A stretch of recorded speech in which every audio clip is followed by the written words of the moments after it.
Magandang araw po mga kapuntos, at sa araw na ito po meron po akong tampok na video para sa inyo at sana ay magustuhan ninyo. Kaya sa mga bago pa po sa aming channel, please po don't forget to hit the subscribe button at ang notification bell para maging notified kayo sa bawat video na ilalabas ko sa channel na ito. At bilang kahilingan po ng punto por punto team at naway maintindihan po ninyo, sana po wag nyo pong i-skip yung mga ads sa aming mga video. Sa maliit na bagay na po na yan, malaking tulong po yan sa ating programa at sa ating ministry. Sana po maunawaan po ninyo. Maraming salamat po, kaya wag na po natin patagalin. Simulan na po natin.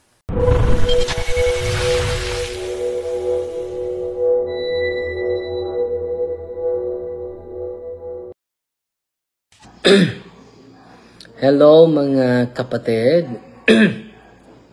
Nandito pa tayo sa labas sa kumbento. Hindi tayo nagkapasok na iwan yung susi natin sa loob.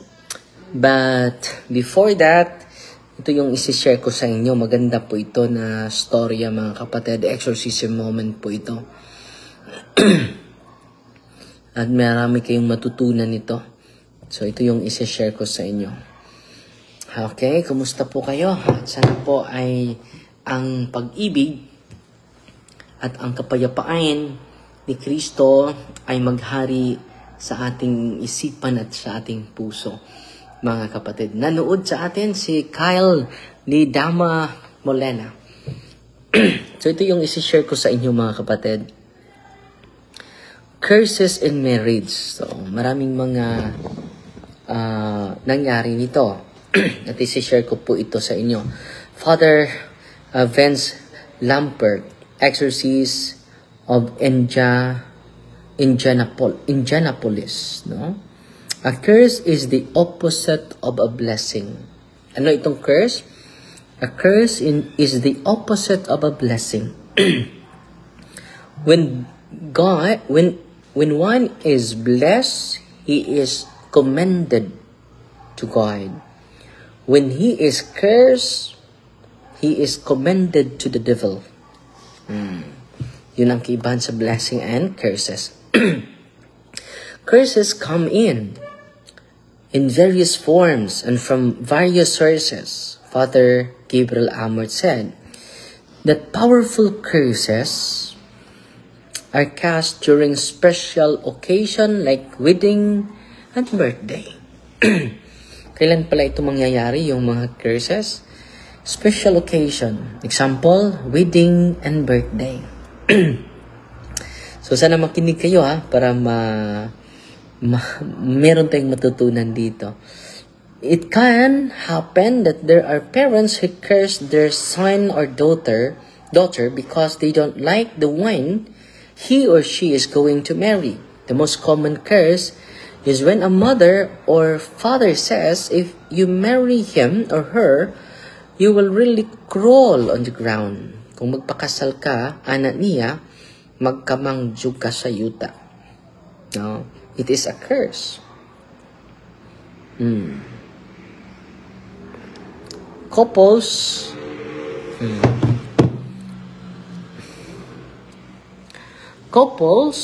experience financial difficulties. No matter how hard they try, they just could not succeed. They fail, and some fail very miserably. Many of them don't know why. Their children always get sick and become very problematic. No? There are always troubles in the home. Misunderstandings and arguments just pop up without warning or a valid reason. So, dahil po yan sa curse ng nanay mo bago ka makasal. O during birthday mo. No?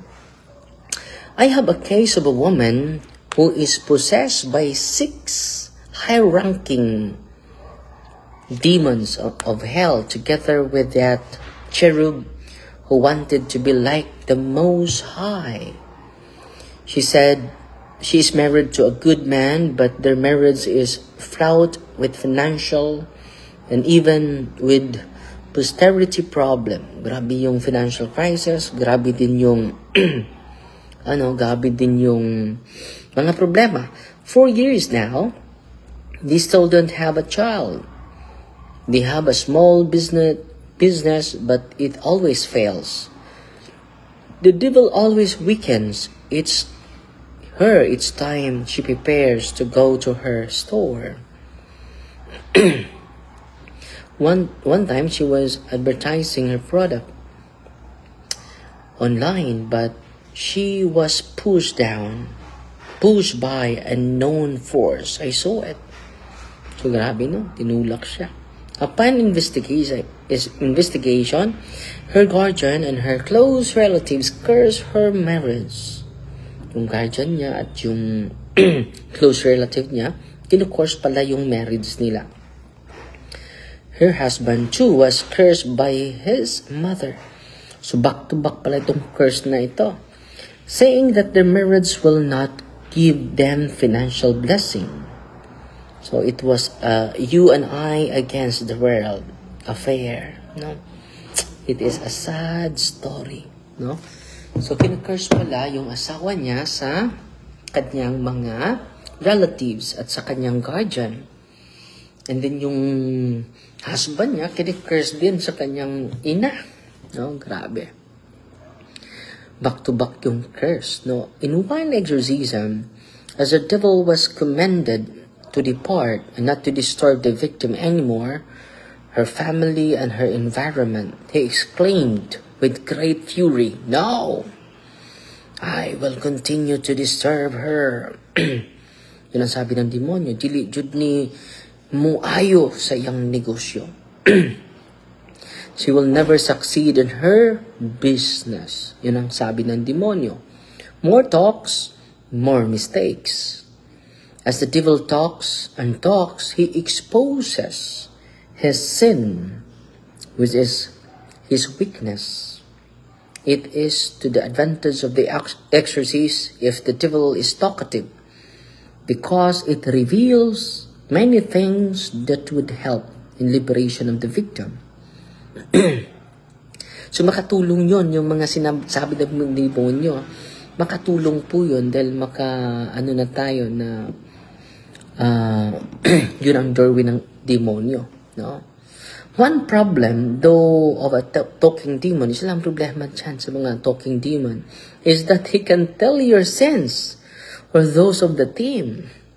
That is why exorcists and team members should always go to confession. Yan lang yung problema.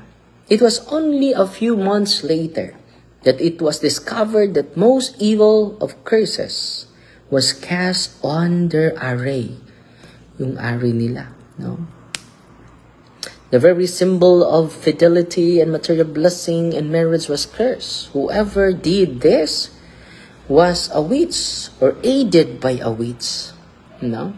Mangkukulam. Or aided, tinulungan ng mga mangkukulam. The discovery happened this way.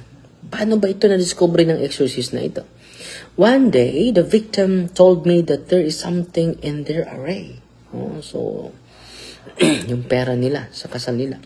So, I told her to bring it with her on her next session. So, I could exercise it too. So, exercise din ng exorcist yung array. Exorcists are like detectives.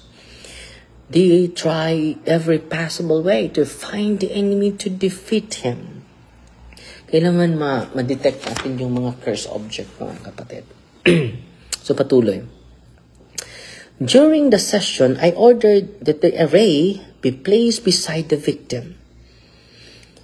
And as soon as I started to exercise the array, the devil turned his head at me. He became so furious and shouted, "That is mine." Yung array, no, that is mine, no?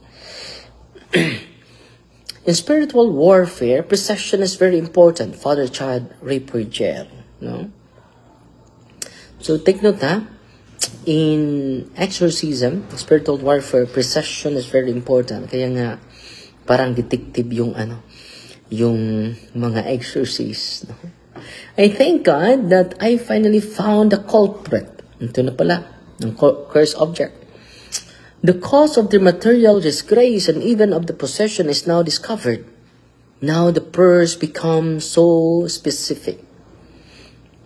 Someone who is full of envy and hatred got a hand of the array when it was prepared for the wedding and cast the curse on it. But all is not lost. Gradually, as I followed the case, I found out that like the biblical Job's story, blessings slowly returned to this couple.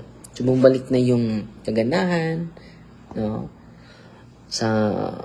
Grabe ba na bumalik na yung blessing nila. What was taken by the devil through the curse God started to restore. Kung babalik tayo sa sacrament, He will gradually restore the blessing, and they receive more because this couple is now living a holy life. Yan ang sekreto, mga kapatid. Living a holy life.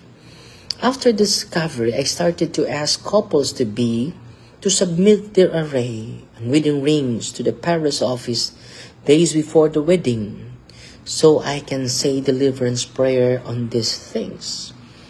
Just to be sure there is no curse on them, I ask also them not to just let anybody handle these things, but only the trusted individuals. So yung exorcist na ito, ako na lang i-surrender nyo yung mga arin ninyo, yung rings ninyo, i-bless ko, i-deliverance ko bago yung araw na magpakasal kayo. So maganda din, no? So lesson and remedies. Ano yung lesson natin dito?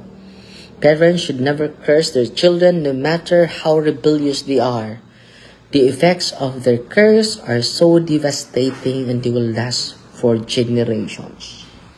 They will last for generations. Pangalawa, children should obey their parents. They should not be hard-headed. There is blessing in obedience. The Bible tells us about it. Abusive parents is another case. If you think your marriage is cursed, go to your parish priest and humbly request for a prayer of deliverance, of minor exorcism to break the curse. The sooner, the better. Punta kayo sa parish priest ninyo. Kung walang alam yung parish priest ninyo, mag-self-deliverance na lang kayo. Do not hate those who curse you. Hatred charges the power of the curse. Forgive instead.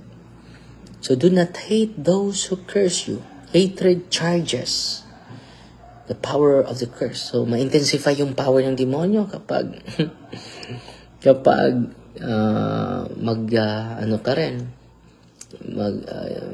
i-curse mo rin yung tao. Anong gawin natin? Offer prayers of reparation for the sins of those who curse you, those of your ancestors. Prayer of reparation weakens the power of curse. Anong dapat gawin natin? Prayer of reparation. Ang kinakailangan bawat isa sa atin. Okay? And then, pray regularly, attend Mass, go to confession, have devotion to our Blessed Mother, ask the prayers of the saints, and pray to your guardian angel. Live in a state of grace. Avoid sin. Let me mention some mortal sins where there is demons show up during exorcism: occultism, sin of the flesh, hatred, and unforgiveness. So sana po ay natututo po kayo sa live natin ngayon, no?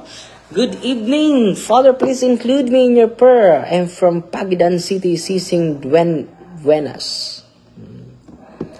So, pasalamat tayo sa star senders natin. Si Cha Kinyo. Wow! Nagpadala sa atin ng 3,000 stars. Salamat po. Si Rex Duran. Nagpadala ng 500 stars. Salamat po. Si Aida Lisyunen. Hindi ko kasen og star father. Si Amin Nelga. Bakit? No? So, mag-live tayo mamaya. No? Si Mike is watching. Si 15 minutes na tayo, no? So, magre-live tayo mamaya, ha? Dahil gabasa pa tayo. Sana po ay may natutunan kayo sa life natin ngayon. At Fighty Maria, ang tatakse of thee, with a humble heart po. In the name of the Father, and of the Son, and of the Holy Spirit. Amen. Our Father, who art in heaven, hallowed be the name, the kingdom come, the will be done on earth as it is in heaven. Give us this day our daily bread, and forgive us our trespasses, as we forgive those who trespass against us. And lead us not into temptation, but deliver us from evil. Amen. Hail Mary, full of grace, the Lord is with you. Blessed are you among women, and blessed is the fruit of the womb, Jesus. Holy Mary, Mother of God, pray for us sinners, now at the hour of our death. Amen. In the name of the Father, and of the Son, and of the Holy Spirit. Amen. Fighty Maria, tatakse of thee with a humble heart po. God bless.